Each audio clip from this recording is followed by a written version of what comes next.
नहीं तो कटोगे बटोगे और जुमले चलेंगे। यह भी एक चुनावी जुमला होता है और जो हमें बांटेगा उसे पीटना भी है।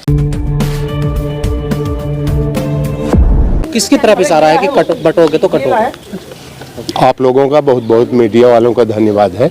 यह नारा आगे आने वाले समय में बहुत बड़ा नुकसान कर जाएगा और जो हमारे ओबीसी SC ST जो भी संगठन बना के PDA के द्वारा जीत के आया और संविधान को लेकर के शपथ लिए, तो आज कहीं न कहीं ये एक संकेत दिया जा रहा है कि बटोगे तो कटोगे। और हकीकत है कि देश में संगठित होकर के तो जो चाहोगे वो मिलेगा, लेकिन बट के आपको कुछ नहीं मिलेगा। और मैं सभी संगठनों से, किसान, जवान, पहलवान, आवाम से यही आह्वान करूंगा कि हकीकत बात आपको संकेत दिया जा रहा, बटोगे तो कटोगे। बटना नहीं है बल्कि संगठित होना है और जो हमें बांटेगा उसे पीटना भी है। तो योगी जी ठीक कह रहे हैं, इसका मतलब ऐसा ही योगी जी संकेत तो दे दिए हैं। अब संकेत पे कितना हमारा समाज, हमारे संगठन कितना उस पे विशेष ध्यान देंगे, इसलिए संगठित होकर के जहां देश को ये नारे की जरूरत थोड़ी है। हमारे परम आदरणीय योगी जी को कहना था शिक्षा, स्वास्थ्य, सुरक्षा की बात करो, क्योंकि हमारा देश शिक्षा, स्वास्थ्य, सुरक्षा से आगे जाएगा, न कि आपस में एक दूसरे के ऊपर केपेंड कसने से जाएगा। आपस में पार्टी कोई भी हो जो केंद्र में बैठी है उसकी यह अत्यंत जरूरी है कि हमारे समाज, हमारे आवाम को शिक्षा, स्वास्थ्य। इस नारे का चुनाव में इस्तेमाल हो रहा है ना, मंचों से, रैलियों में कहा जा रहा है। देखिए तो मंच का चुनावी रैलियों का एक जुमला हो जाता है, उसको आप लोग भी पकड़ लेते हो और सब लोग पकड़ लेते हैं। इससे हमारा कोई लेना देना नहीं है। ये है कि हम सभी से यही लगातार आह्वान करते हैं कि देश को आज शिक्षा, स्वास्थ्य, सुरक्षा की जरूरत है।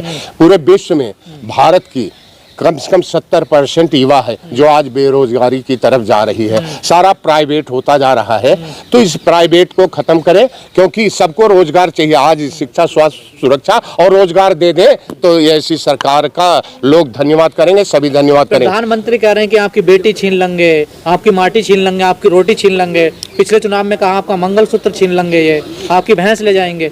आप कर रहे हैं रोजगार की बात। ऐसा है, यह भी एक चुनावी जुमला होता है। एक ने कुछ कहा तो हम सभी पार्टियों से अनुरोध करते हैं, चुनावी जुमले मत छोड़ो, चुनावी मुद्दे पे आओ। आवाम को क्या चाहिए? EVM हटाओ, बैलेट पेपर लाओ और पारदर्शिता से चुनाव करके सरकार बनाओ, क्योंकि संविधान यही हमें। देश के प्रधानमंत्री कह रहे हैं ना कि आपकी बेटी छीन लेंगे। देखो, प्रधानमंत्री जी हैं, उनको तो ऐसा नहीं कहना चाहिए, क्योंकि वो दूसरे नंबर पे हैं। उनको ऐसी नहीं, उनको आवाम को जोड़ने का काम करना चाहिए, बांटने का नहीं। वो अगर ऐसा कुछ कहते हैं तो अच्छा नहीं है, देश के हित में नहीं है। पर हल्के में तो नहीं लिया जा सकता ना। देखिए, देश के प्रधानमंत्री कह रहे हैं ना इस बात को, तो इस पे हम अदर पार्टियों से कहते हैं। किसकी तरफ इशारा उनका कि बेटियां छीन लेंगे? किससे कहना चाह रहे हैं? ये ऐसा है, देखो हम बताएं ना, अंग्रेज ने भी देश बांटो, सबको बांटो और राज करते थे। उन्होंने भी कई सालों तक राज किया।